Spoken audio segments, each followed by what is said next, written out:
We're all seeking something in our daily lives. Relief in a high-stress world. Rest in a fast-paced society. Hope in a discouraging culture. But there's only one place to go for what you need most. To Jesus.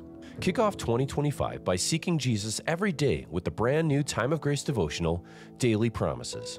This easy-to-use 365-day devotional invites you to look to God in the year ahead to meet your every need and strengthen you for all that life brings.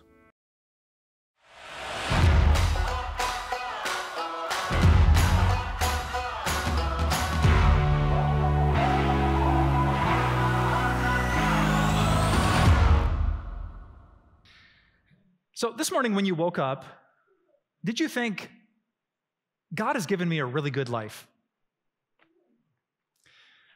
That's an interesting question. We often talk in modern culture about living my best life. I think that's kind of a standard that's really hard to reach, our best life every single day. So that's not my question. My question is, when you woke up, did you just have that feeling, that sense deep in you, God has given me a really good life? Like, I can be good with this life. It might not be flawless, it might not be perfect, but God has given me a life to be grateful for, a life that I can be satisfied with. God has given me something really, really good. It's an interesting question. I was actually thinking the other day, what is the recipe for how most of us would define a good life? And I came up with three things. If you're taking notes in your program today, here's what I think most people would say makes a good life. That I can be grateful, content, and satisfied if God makes me relatively healthy. Second, if God makes me relatively wealthy. And third, if God gives me a relatively happy family. Would you agree with that definition? Like, if I can wake up, I don't need to be an Olympic athlete, I don't need like a ripped six-pack, but if I'm healthy, if my body feels good, if my mental headspace is strong, and if I don't get up with a healthy body just to like scrape by and try to collect pennies and beg on a street corner, but I have enough in my bank account to cover the basics, maybe a little bit more to go out to eat, have some fun with friends, travel a little bit. And if I don't have to do all that stuff alone because God has given me a happy family, like I'm close with my parents or my siblings, if my partner and I love and respect each other, like if I could have that, I don't need the world, I don't need to win the lottery, I don't have to live in a mansion. God, if you give me health and wealth, and if I'm close to the people that I should be closest to, that's a pretty good life. But I'm guessing even as I say those things, you probably recognize the problem with that modern definition. The problem, in my experience, is that it's really hard to make all three of those things happen at the same time. And that even if you, by chance, have that perfect moment when you're healthy and wealthy and your family's happy, it's really hard to stay in that spot without something going wrong. You know what I'm talking about? Quick show of hands. How many of you in the last, let's say, year have had some issues with your health? Yeah, hands. Yes. My wife actually, I was like randomly having lunch yesterday, and my wife popped this question out of the blue. Is it about time for you to get a colonoscopy? I love you too. Thank you. Like, as I'm hitting that spot in life, I'm statistically over halfway dead, and I notice that. Like, I see it in the mirror. I'm like increasing the resolution of the sermons as I type them on my computer screen. Stuff goes wrong with our bodies. There's allergies, and there's cavities, and there's injuries, and there's surgeries. There's depression, and there's anxiety. There's cancer. And there's chemo, there's all these things that happen. And even if you work hard on your health, even if you're trying to sleep enough hours, monitor your screen time, if you're careful with social media and your diet, it's really hard to like get your body in that spot where it's healthy and it stays that way. And for those of you who are getting older or are older than I am, you know this like twice as well as I do. Like, you just can't stop time. Your health is a thing that has a diminishing return. It's hard to be healthy.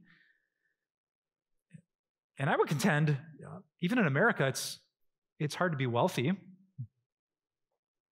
Another quiz. How many of you have had an unexpected expense in the last 6 months? Can I raise two hands to that? My daughter just had her wisdom teeth taken out on Friday. I called the insurance thinking they were going to cover half. That's what my wife had implied when she talked to the dentist. That was not the case. We'll cover 80%, they said. Up to $1,000. Oh, okay, all right. Cars break down. The landlord wants the rent money. There's credit card bills, tuition statements. You don't get the raise that you thought, the promotion that you thought. Inflation happens. You thought that you were ahead. Like, you can have a lot of money and live in first world America. You can be healthy, but it's hard to be wealthy. It's hard to be both at the same time. But maybe the hardest part of that recipe is the last part. To have a happy family. To be close to your mom and your dad is no simple task. And lots of you know that. To have brothers and sisters that you're close to, that you don't just put up with, but you're excited to see during the holiday season. It's way more difficult than most of us would believe. To find someone and to fall in love, to take a vow and then to keep it, to be close, to see that person you wake up to in the morning and just to be excited about marriage. Well, you'd think that'd be simple according to the Hallmark movies, but it isn't. Right? Our closest relationships, to get them close and to keep them close, super challenging. I'm thinking about friends of mine whose lives have changed because of a sickness that probably won't be cured unless God works a miracle. I think of people who can't go back and redo their education and invest when they're 18 years old, that they'll never be rich compared to their peers. I think about relationships where people are trying, but it's just not working. It's kind of the depressing part about life. We have this basic recipe, God, please help, give me health, give me wealth, give me a happy family, but it's really hard to get there. It's just as hard to stay there. And I think that's why a lot of us woke up this morning and we didn't feel that feeling. There wasn't this profound level of contentment or peace in our heart, because either we know we're missing something or we know something could happen to make us miss something that we currently have. It's kind of my premise. Here in our culture, it's really hard to be grateful, satisfied, and content, which is why I'm so excited that you're here today. Because today we get to study what I think are maybe some of the most famous words in the New Testament, like a coffee cup, put it on a t-shirt, tattooed kind of Bible verse from the book of Philippians. And we're going to find out that there was this guy 2,000 years ago, his name was Paul, he was a famous Christian, who had found this profound level of contentment and satisfaction and peace in his heart. And if you think it was because he was healthy, wealthy, and had a happy family, you'd be totally wrong. In fact, 2,000 years ago, when Paul writes this letter to the Philippians, which are Christians in the Greek city of Philippi, he was financially broke, physically broken, single, and separated by about 1,000 miles from his closest family and friends. The story, Paul was kind of a big deal in his career until he met Jesus. Then following Jesus cost him almost everything. He's taking these missionary journeys. He actually got arrested even though he didn't do anything wrong. He got caught up in this corrupt, hypocritical, money-loving legal system. He sat in a prison cell, separated from those that he loved for years. Then they shipped him off to Rome, hundreds of miles away. And when Paul writes this letter to the Philippians, that's where he is. He hasn't been free in years. He has no way of making income. All these plans he had to spread the gospel are totally out the window. And yet, some of you Bible readers know this, Philippians is famous for the level of inexpressible joy in Paul's heart. He's bursting in every chapter, on every paragraph, with this joy, contentment, and satisfaction that he had discovered. Philippians is the book where Paul says, rejoice in the Lord always. I'll say it again, rejoice. It's the same book where he says, don't be anxious about anything. It's the book where he talks about the secret of being content. And so if you want to know how to have a good life, even if you're not healthy, even if you're not wealthy, even if you don't have a happy family, today Paul wants to share a secret with you. It's something that very few people find. That's why Paul calls it a secret.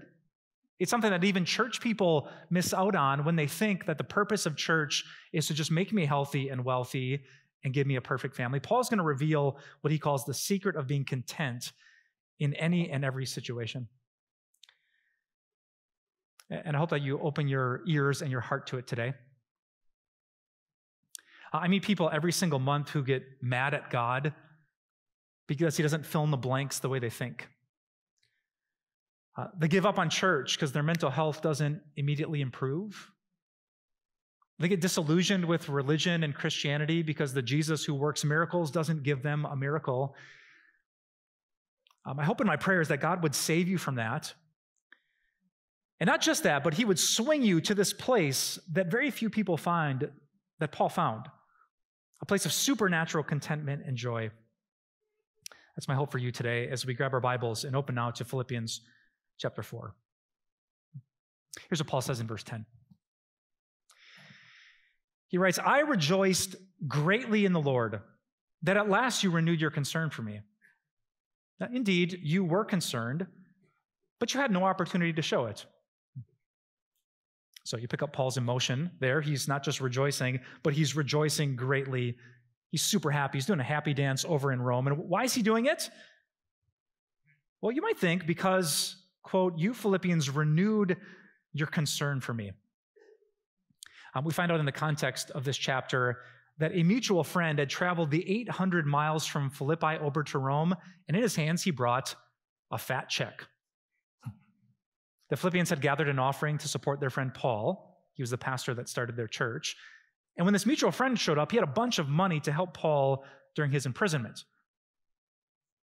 which would make you think, see, you need money to be happy. Paul's rejoicing greatly because he just has more money in his pocket.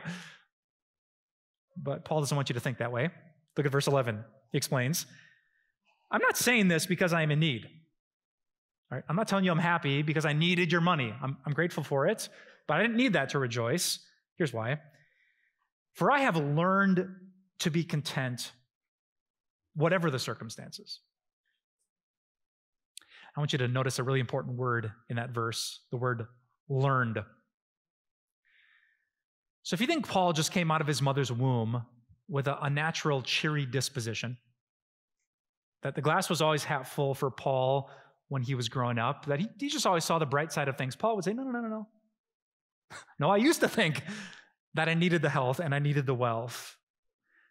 But then I learned.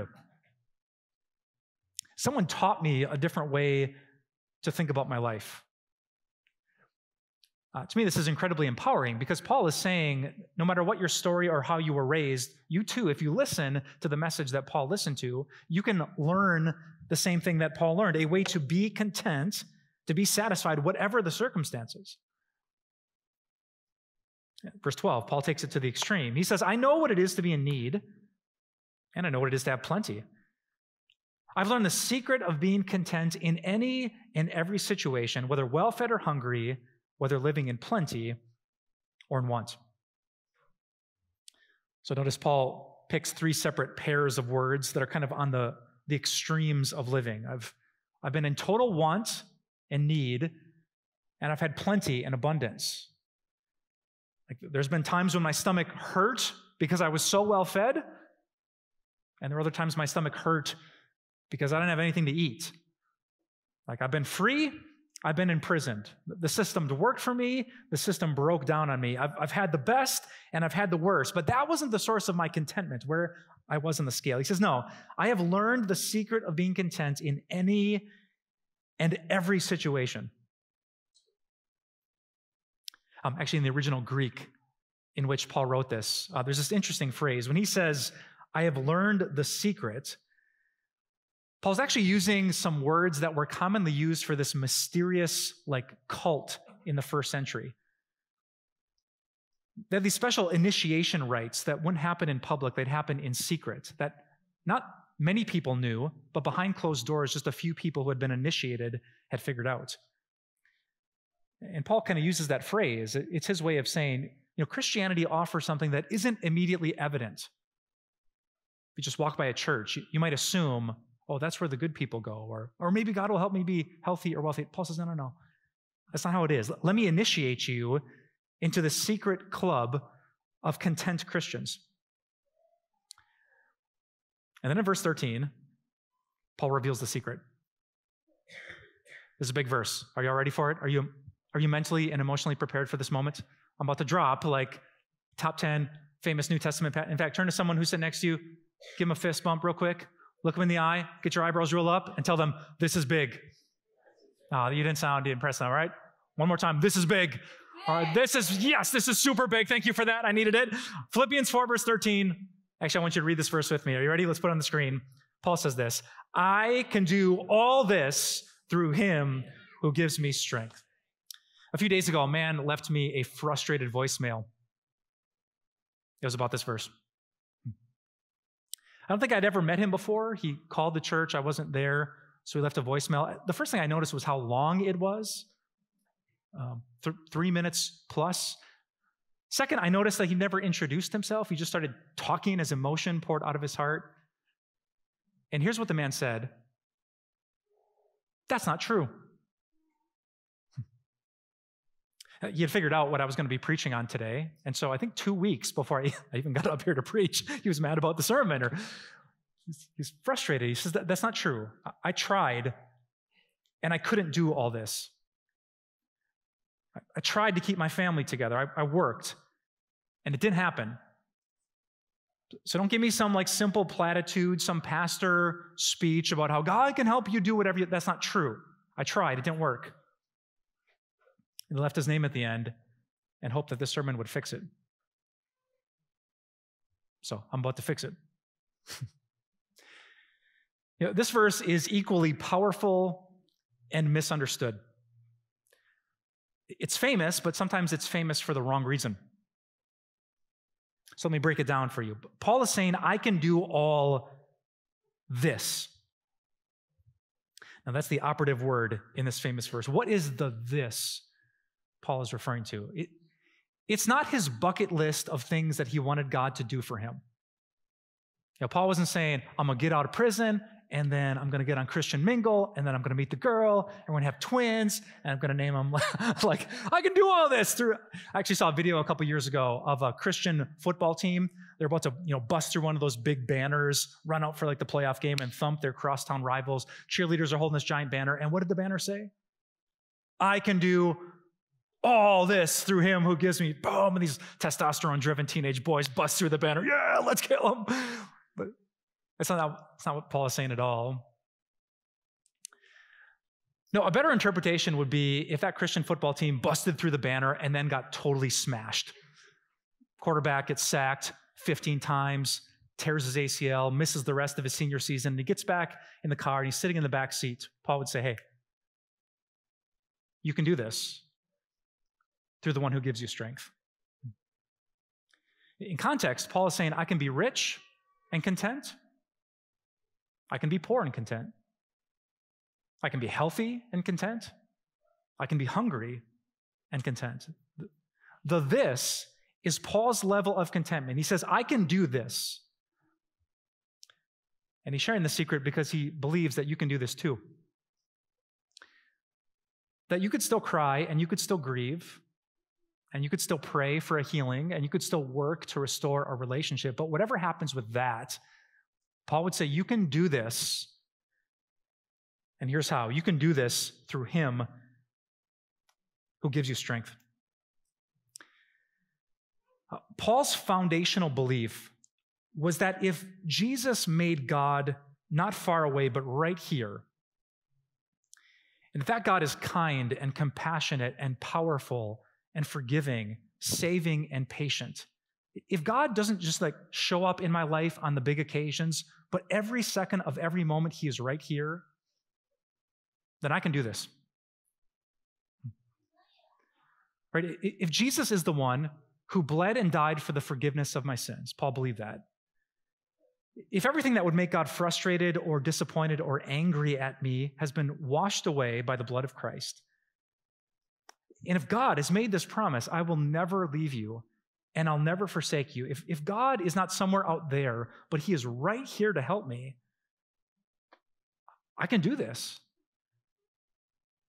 If I'm not sitting there going through chemo just by myself, hoping it works out, but God is in the room, I can do that. If I have a birthday party and all the friends show up and they bring beautiful food to share, I can do that.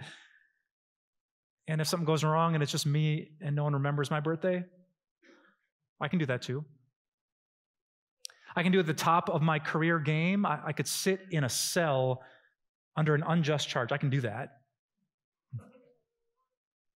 Can you imagine for a second if there was like a really fast forward version of your whole life? Boom, there you are as a baby in your mother's arms, and it's going through all the school years, and you're growing up, all the ups and all the downs, the wedding, the divorce, the friendship, the first kiss, all these things that are happening. Can you imagine like seeing that fast forward thing, except just Jesus is unchanging through all of it? Like forgiving, loving, patient, saving Jesus. He never zips in and out of the frame. He's just constant and there. That was Paul's secret. He says, I don't know what's going to happen to me today. I might live. I might die.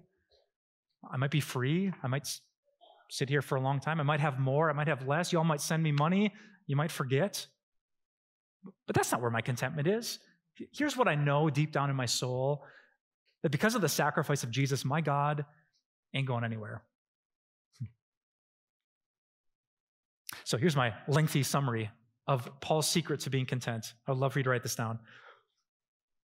If God is here because of the forgiveness of Jesus, and if God will help because of the forgiveness of Jesus, and if God will use this by the power of Jesus, and God will end this by the return of Jesus, I can do this. You got all that? Now, some of you might have realized that those are the 5 weeks of the sermon series, right? God is here. God will help. God will use this. God will end this. And therefore, I can do this. Now, what Paul did was practice the promises of God in his head. And it led him to wake up every day, the best days and the worst days, and say, I can do this. I'm grateful for this. I might not have chosen this, but I'm going to be okay through this. Because I can do all things through the one who gives me strength. Now, my favorite Christian artist is a man named Christopher Powers. And I'm always curious how he depicts different Bible passages. So I jumped on his website, fullofeyes.com. I typed in Philippians 4, verse 13, and I was surprised at the image that he created, but I loved it. Let me show it to you. There's Paul, seconds from losing his head. Big, exaggerated Roman sword raised above him. This is my friend's depiction of Christian contentment. But do you notice why? Like, my life, my death, the justice or the injustice, it all happens in the palm of my Savior Jesus.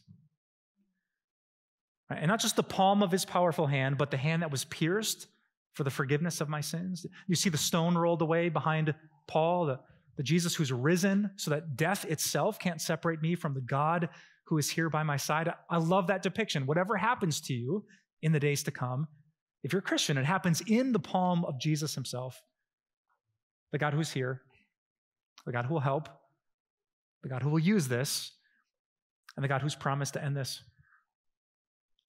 And if you remember that, if you practice those promises, if you come to believe that everything in your life happens in the palm of your Lord and your Savior, you can do this too. So, where do we go from here?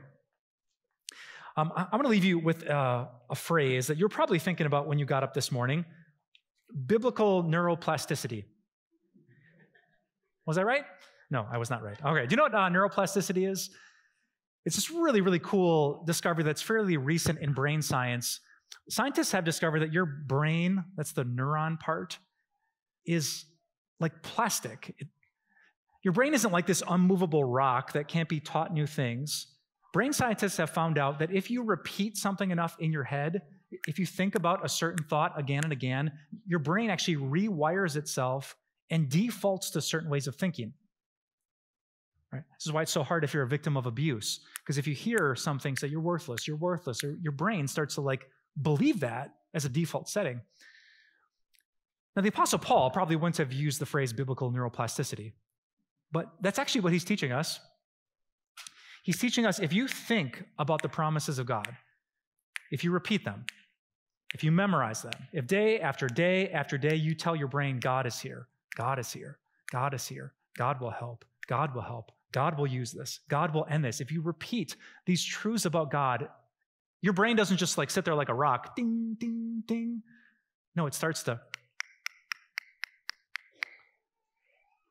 Until one day you wake up and you say, I can do all things through God who gives me strength. If you too practice the promises of God, if you focus enough on these truths about Jesus, as most of us do in our TikTok or our Be Real or our Instagram feeds, what will happen in your brain will be shocking. And so I just wish, there was like some simple way that we could memorize the promises. I wish, some pastor would just put together a little, like this big or so to help us with a simple summary so we don't have to read through the whole. That was pastoral sarcasm, by the way. All right, this is the homework we've been giving away for the past few weeks.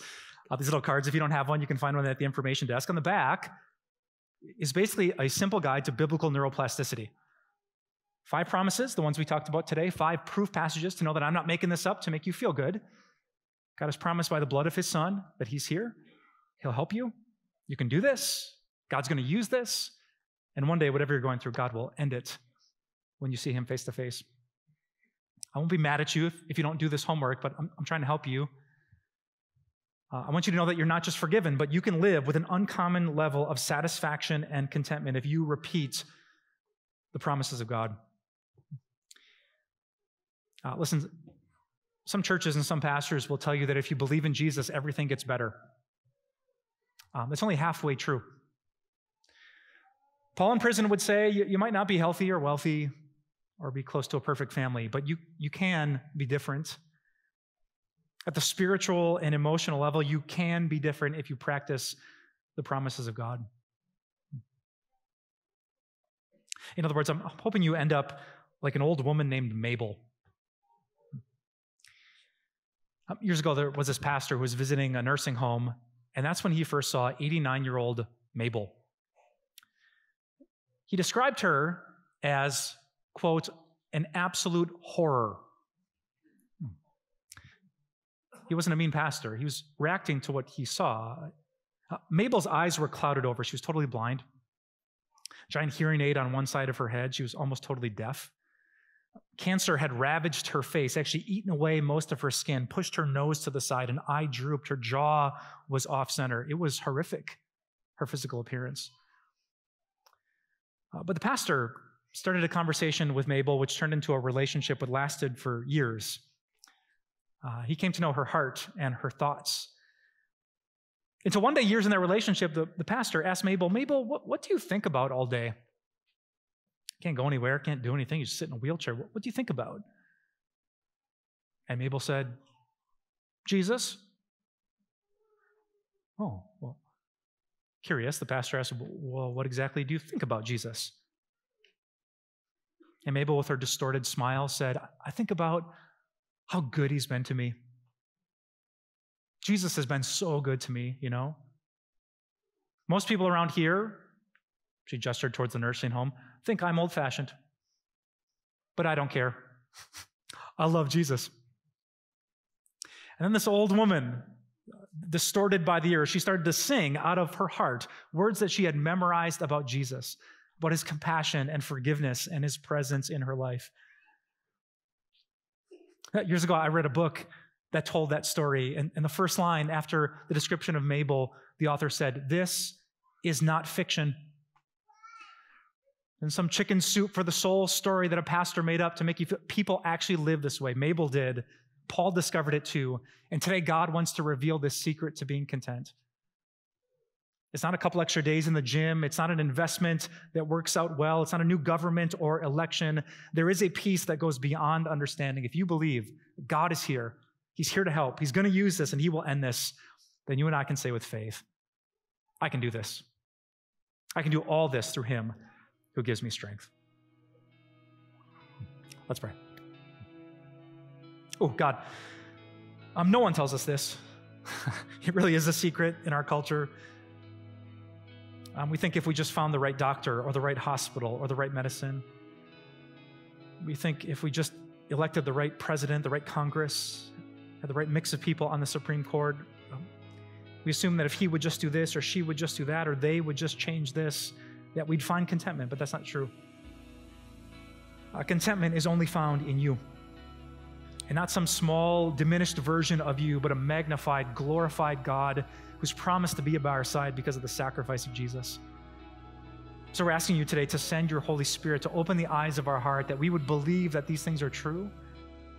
Help us to fix our eyes and our thoughts on Jesus, the author and perfecter of our faith, that we could discover what Paul did in that jail cell, that there is a peace that can guard our hearts and minds, a peace that goes beyond most people's understanding. That if we just think about things that are true and noble and beautiful, if we don't waste our time seeing the panic-stricken headlines, but instead focus on the promises that you made through the blood of your Son, we can do this. So God, help us to encourage each other with what's true, the promises that you made through your Son, Jesus. It's in his name that we pray. And everyone said, amen. Such an important message from Pastor Mike today, reminding us that even if we don't have health, wealth, or family, with God we can get through hard times. It's never too early to start planning for the new year. We want to help you get ready to kick off 2025 with our brand new 365-day devotional, Daily Promises, devotions for every day. This devotional invites you to look to God in the year ahead to meet your every need and give you strength. Request your copy with your gift to Time of Grace. We're all seeking something in our daily lives: relief in a high-stress world, rest in a fast-paced society, hope in a discouraging culture. But there's only one place to go for what you need most: to Jesus. Kick off 2025 by seeking Jesus every day with the brand new Time of Grace devotional, Daily Promises. This easy-to-use 365-day devotional invites you to look to God in the year ahead to meet your every need and strengthen you for all that life brings. Daily Promises is our thanks for your financial gift to help more people grow their relationships with Jesus each day. Request yours today by calling 800-661-3311, visiting timeofgrace.org, or writing us at P.O. Box 301, Milwaukee, Wisconsin 53201. Do you ever wonder if you're saved, or what saved even means, or what God is like, or what Jesus did? Some people are embarrassed to ask these really basic questions, but please don't be. They're the most important questions you could ever ask. And that's why I want to give you a brand new copy of this little book I wrote called The Basics.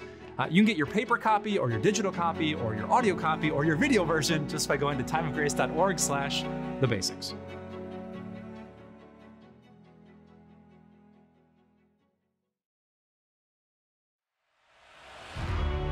Time of Grace doesn't end here.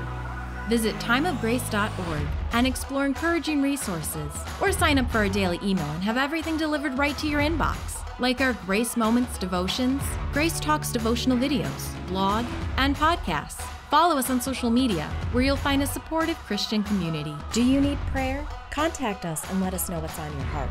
Thank you so much for your support. See you next week on Time of Grace.